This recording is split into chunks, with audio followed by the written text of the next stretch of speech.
petites natures pour tous.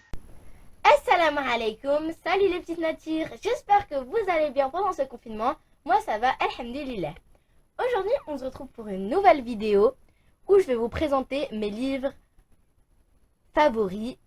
J'ai fait une petite sélection de ces 4 livres et on va commencer tout de suite. Allez, je vous motive à la lecture. Mon premier courant, livre d'histoire. Donc c'est un livre très bien illustré.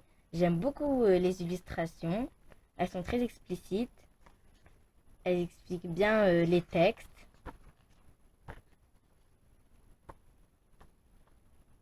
Moi, mon histoire préférée, c'est la dernière. C'est celle de Gog et Magog avec le mur de fer. J'ai bien aimé l'histoire. C'est celle-ci. Et j'ai beaucoup aimé l'histoire. Il y a vraiment plein d'histoires. Celle de prophète Sulayman, de Moussa, alayhi salam. Et à la fin, on voit où se trouvent les histoires dans le Coran. Donc ce livre, il a été écrit par un auteur indien, puis il a été traduit en français. Donc l'auteur, c'est Monsieur Khan. Et c'est un livre d'Orientica. Deuxième livre.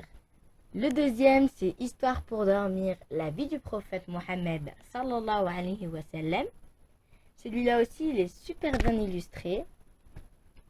Et ce que j'aime bien dans ces livres, c'est qu'au début, on peut mettre son prénom. Même dans le premier, vous pouvez mettre son prénom.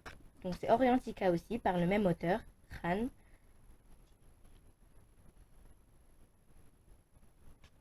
Et ça, c'est la table des matières. On peut voir la vie du prophète de A à Z, donc de élevé dans le désert à les filles du prophète.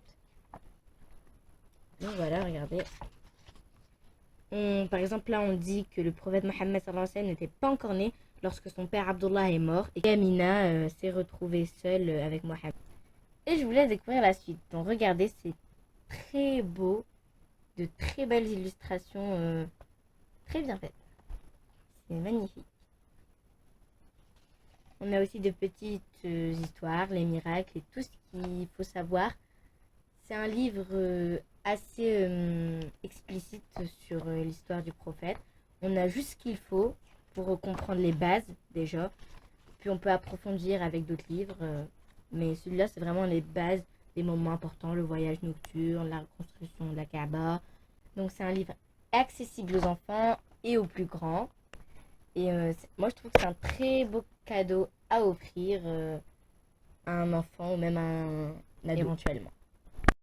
Hop, on sauve le quotidien. Donc, mon troisième favori du jour, Cupcake Girl, Même pas peur, tome 15 de Coco Simon par Pocket Jeunesse. Donc, lui aussi, c'est un très bon livre. J'aime beaucoup l'histoire, elle me fait trop rire.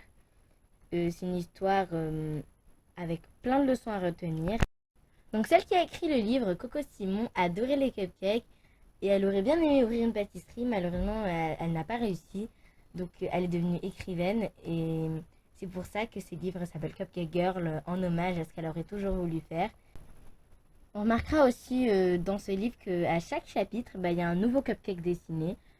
Ils sont tous très beaux, très jolis. Il n'y a peut-être pas d'images, mais les cupcakes, ça suffit.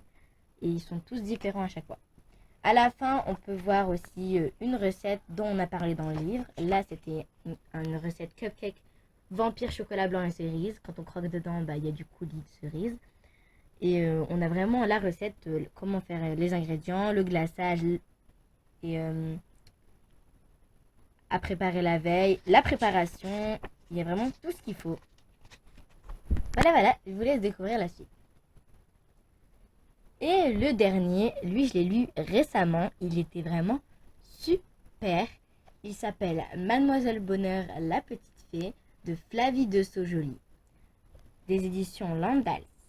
Donc, c'était un livre que j'ai vraiment aimé. Je l'ai un peu sous-estimé au début. Mais à la fin, franchement, j'ai lu le premier chapitre et j'ai tout de suite été emportée dans l'histoire. Donc franchement, c'est un super livre. La petite fille qui s'appelle Zélie, on la comprend vraiment dans cette histoire. Elle a 8 ans. Elle va déménager Elle devra se faire de nouveaux amis, mais comme d'habitude, personne ne s'intéressera à elle car elle est différente. Elle aime bien, au lieu du lait chocolat, elle préfère le thé. Et plein de petits détails comme ça, trop mignon. C'est toujours un livre accessible et vraiment agréable à lire. Je vous le conseille vraiment, surtout en ce moment, c'est super agréable. Donc voilà, on va déjà se quitter. Donc j'espère que ces livres vous ont plu et que j'ai réussi à vous inciter à essayer de lire, à vous inciter à la lecture. Franchement, moi j'ai toujours trouvé ça passionnant depuis que je suis petite et j'ai jamais vraiment lâché et j'adore ça. C'est vraiment une passion. Donc voilà, les petites natures, on doit déjà se quitter. Et si vous voulez prolonger tout ça, il suffit de vous abonner. En bas, vous mettez la petite cloche de notification. Surtout, partagez à vos amis, à votre famille. Mettez un petit like pour m'encourager. Et si vous voulez d'autres contenus, bah ne ratez pas, hein, surtout. Il y aura d'autres livres, d'autres choses et encore plein de choses que j'ai envie de vous dire. Et sur ce, mes petites natures, je vous dis assalamu alaikum, prenez bien soin de vous et bisous.